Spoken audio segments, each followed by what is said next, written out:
तो सभी को नमस्कार। मस्टर्ड सीड लीडरशिप पॉडकास्ट के इस सप्ताह के एपिसोड में आपका स्वागत है। हम एक श्रृंखला के 9वें भाग पर हैं, जिसे हमने राज्य नेतृत्व के 5 स्तर कहा है, और इस पाठ में हम स्तर 4 को देखेंगे और मैंने इसे दास हृदय वाला नेतृत्व कहा है। याद है, हमने शुरुआत में शुरू किया था। हमने नियंत्रित करने वाले नेतृत्व को देखा था, स्तर 1, स्तर 2। हमने सेलिब्रिटी नेतृत्व को देखा था। पिछले हफ्ते हमने सेवक नेतृत्व को देखा। अब हम इसे और गहराई से समझेंगे। मैं फिर से सेवक नेतृत्व की बात करूंगा। मत्ती अध्याय 20 पद 26 से यीशु ने अपने शिष्यों से कहा, तुम में जो बड़ा बनना चाहे उसे तुम्हारा सेवक बनना चाहिए। और यही हमने पिछले सप्ताह देखा था। और अब पद 27, और जो कोई प्रथम होना चाहता है उसे तुम्हारा दास बनना चाहिए। तो यहाँ यीशु 2 अलग अलग शब्दों का उपयोग करते हैं। वह सेवक शब्द का उपयोग करते हैं। महान बनने के लिए सेवक और प्रथम होने के लिए तुम्हारा दास बनना होगा। सेवक शब्द का अर्थ है डियाकोनोस, जिसका अर्थ है एक मंत्री या सेवक। इसी से हमें डीकन शब्द मिलता है। दास शब्द डूलोस है। ये एक दास है, एक बंधुआ, एक सेवक स्थिति वाला व्यक्ति। दूसरे शब्दों में यह अब सबसे निम्न स्तर है। असल में इसे समझने का सबसे अच्छा तरीका है, कई अमीर लोग, उनके पास सेवक होते हैं और फिर उन सेवकों के भी दास होते हैं। तो एक दास मूल रूप से सेवकों का भी सेवक होता था। यहाँ यीशु अपने राज्य के नेतृत्व के वर्णन को एक कदम ऊपर ले जा रहे हैं, लेकिन उसे एक कदम नीचे ले जाकर। तो यह स्तर वास्तव में सेवकों के भी सेवक बनने के बारे में है। अब हम जानते हैं कि राज्य का नेतृत्व, जैसा कि हमने पिछले सप्ताह देखा था, वह है सेवक नेतृत्व, जहां नेता लोगों के लिए मूल्य जोड़ता है। जैसे ही हम अब एक कदम नीचे आते हैं, आज हम बात करने जा रहे हैं उस नेतृत्व टीम के कप्तान की। न कि केवल एक नेता होने और दूसरों के लिए मूल्य जोड़ने की, बल्कि अब मूल्य यह है कि टीम का नेता अपनी टीम के लिए मूल्य जोड़ता है ताकि टीम दूसरों के लिए मूल्य जोड़ सके। क्या यह समझ में आता है? और यही बात यीशु यहां कह रहे हैं। पहला होने का मतलब है टीम का कप्तान बनना, सिर्फ दूसरों का नेतृत्व करने और प्रभाव डालने से अब टीम का कप्तान बनने तक जाना। यीशु इसे और गहराई में ले जाते हैं। अब आपका काम है उन लोगों के लिए मूल्य जोड़ना जो दूसरों के लिए मूल्य जोड़ते हैं। तो यीशु ने महान बनने की बात की और उसे सेवक हृदय नेतृत्व से जोड़ा। अब वे पहले होने की बात करते हैं, जिसका अर्थ है टीम का कप्तान होना, और इसे दास हृदय नेतृत्व से जोड़ते हैं। तो अब हम यहाँ एक नेता के रूप में प्रभाव डालने से असल में आप टीम कप्तान बन रहे हैं। अब उस व्यक्ति की क्या खूबियां हैं जो टीम से सर्वश्रेष्ठ निकलवाता है और लीडर्स तैयार करता है और दूसरों के लिए मूल्य जोड़ सकें?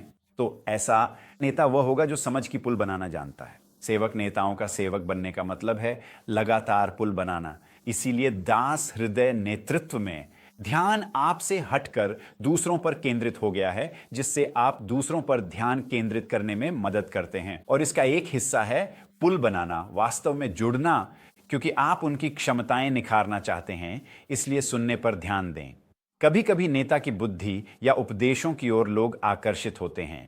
अब एक सेवक नेता के नाते आपको अधिक सुनना चाहिए ताकि आप दूसरों की क्षमता निखार सकें और वे भी दूसरों के लिए उपयोगी बने। ये सब सशक्तिकरण के बारे में है। अब ये इतना आपके मंत्रालय के बारे में नहीं है कि आप दूसरों के लिए कितना मूल्य जोड़ते हैं, बल्कि आप दूसरों को कैसे सशक्त बनाते हैं ताकि वे भी दूसरों के लिए मूल्य जोड़ सके।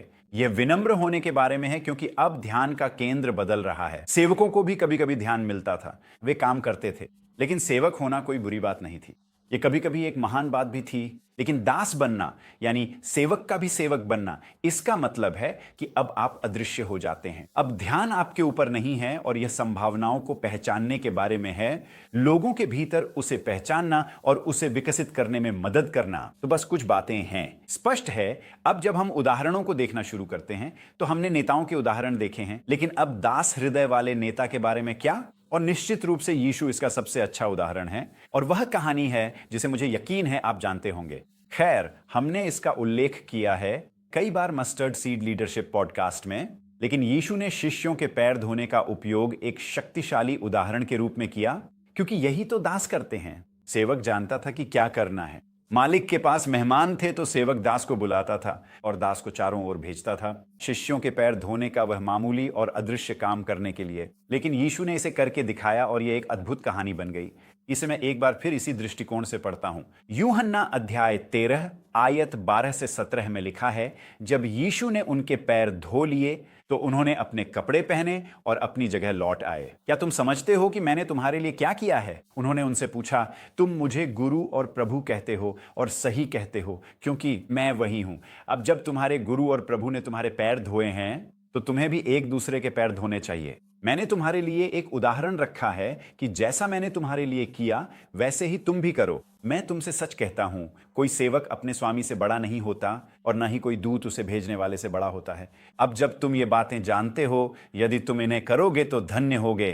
कुछ बातें हैं जिन पर विचार करना चाहिए। सबसे पहले, उन्होंने यह काम अपनी प्रतिष्ठा के लिए नहीं किया। उन्होंने अपनी प्रतिष्ठा बढ़ाने के लिए इस पैर धोने की रस्म का भी सहारा नहीं लिया। उन्होंने पहले ही कह दिया था कि तुम जानते हो मैं कौन हूं, तुम्हारा प्रभु और गुरु। दूसरे शब्दों में, वे अपने बारे में एक सुरक्षित समझ के साथ कार्य कर रहे थे कि वे कौन हैं। वे यह दिखाने या साबित करने की कोशिश नहीं कर रहे थे कि वे कौन हैं। अब हमने इसे पिछली श्रृंखलाओं में देखा है। सुरक्षित नेता के लिए सेवक होना चाहिए। तो फिर दास हृदय नेता की कितनी जरूरत है जब महिमा आपको नहीं मिलनी।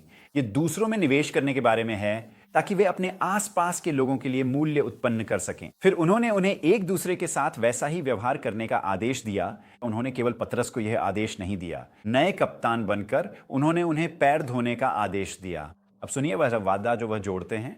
इन्हें जानकर यदि आप इन पर अमल करेंगे तो आप आशीषित होंगे। दूसरे शब्दों में, जब उन्होंने दिल से नेतृत्व की बात की तो विकास और प्रभाव का वादा किया। अब वे कहते हैं, जो प्रथम होना चाहे वह सबका दास बने। टीम के कप्तान, उन्होंने कहा, इन बातों को करो और वह और भी बड़ी आशीष का वादा करते हैं। मैं आपको कुछ छोड़ना चाहता हूं इससे पहले कि मैं सवालों पर आऊं। सिर्फ एक व्यक्तिगत चुनौती। मुझे विश्वास है कि परमेश्वर बाइबल आधारित नेताओं को और गहराई में जाने के लिए बुला रहे हैं। हमने वर्षों से सेवाभावी नेतृत्व के बारे में बात की है। सेवाभावी नेता अपने आसपास के लोगों में मूल्य को उजागर करते हैं। हाँ, अब हमें और आगे बढ़ना है। अब हमें टीमों के कप्तान चाहिए, ऐसे लोग जो जानते हैं कि टीम का नेतृत्व कैसे करना है। और ऐसी टीम बनाएं जिसमें सिर्फ लोग सेवा ना करें बल्कि वास्तव में ऐसे लोग हों जिनमें वे निवेश कर सकें, ताकि वे दूसरों में भी मूल्य को उजागर कर सकें। और इसलिए मैं चाहता हूं कि आप इन सवालों पर विचार करें। पहला सवाल, जब आप गुलाम हृदय नेतृत्व शब्द सुनते हैं तो आपके मन में क्या आता है? जब आप गुलाम हृदय नेतृत्व सुनते हैं तो आप क्या सोचते हैं? क्या यह सकारात्मक है? क्या यह नकारात्मक है? आपके भीतर कौन से विचार उत्पन्न होते हैं? दूसरा, इस पाठ में आपने जो सीखा है उसके आधार पर क्या आप ये चाहेंगे कि आप पहले बने, टीम के कप्तान बने? और अक्सर बहुत से लोग तुरंत कहते हैं, हाँ मैं कप्तान बनना चाहता हूं, मैं नेता बनना चाहता हूं। क्या सोचा है आपने? इसका मतलब क्या है? जो प्रथम होना चाहता है उसे दास बनना होगा। और अंत में तीसरा सवाल, कुछ आधुनिक समय के उदाहरण क्या हैं? अधिमानतः आपके अपने परिवेश से यह शिष्यों के पैर धोने के बराबर होगा। अब तो लोगों ने पैर धोने को भी एक रस्म बना दिया है। हम उसके बारे में बात नहीं कर रहे हैं। कुछ आधुनिक समय के उदाहरण क्या हैं? हमारी टीम के एक सदस्य ने एक बार स्टाफ मीटिंग में कहा, यह ऐसा होगा जैसे वह व्यक्ति जिसे सोमवार को बैंक जाकर रविवार के पैसे जमा करने होते हैं। मुझे बैंक जाना नापसंद है, पर यही बात है। ये वे छोटे छोटे काम हैं, ये वे छुपे हुए काम हैं, ये वे अदृश्य काम हैं जिन्हें कोई सम्मान नहीं मिलता। लेकिन यही तो यीशु ने कहा था, प्रथम बनने के लिए तुम्हारा दास बनना पड़ रहेगा। मुझे उम्मीद है कि आपको यह समझ में आया होगा। अगले हफ्ते हम आगे बढ़ेंगे। अंतिम एपिसोड, हम अंतिम स्तर 5 पर जा रहे हैं और मैं अगले हफ्ते आपको उसका परिचय दूंगा। ईश्वर आपको प्रेरित करें ताकि हम यीशु के राज्य के लिए प्रभावशाली नेता बने।